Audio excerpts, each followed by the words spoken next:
आणि मस्तपैकी भावना होता आपण भिजून घराकडे आले आणि बायकोनं आता मस्तपैकी पाणी लावल्या बघा हिटरला. बघा हिटरला पाणी लावल्या.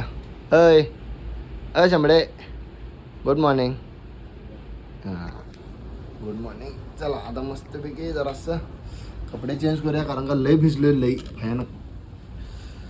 भयानक भिजले. आता एवढं कपडे चेंज करायचं, आंघोळ करायचं आणि मस्तपैकी कामावर जायचं. असं सकाळचं काही खेळून आलो आणि आवरून बिवरून आंघोळ करून कामावर गेलो का नाही, असली मज्जा येते. म्हणजे एवढं भारी वाटते की नाही काम करायला, असं जोश येते हे करायला, काम करायला. त्यामुळं दावरे आणि मस्तपैकी वैपणीला जाऊया. चला आता जातो. नाश्त्याला काय करणार?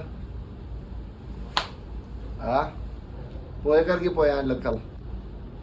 चला आता मस्तपैकी पोहे खायचं, पोहे चहा प्यायचं आणि मस्तपैकी कामावर जायचं. चला असाच व्हिडिओ कंटिन्यू करा आणि नेक्स्ट पार्ट बघा. चला.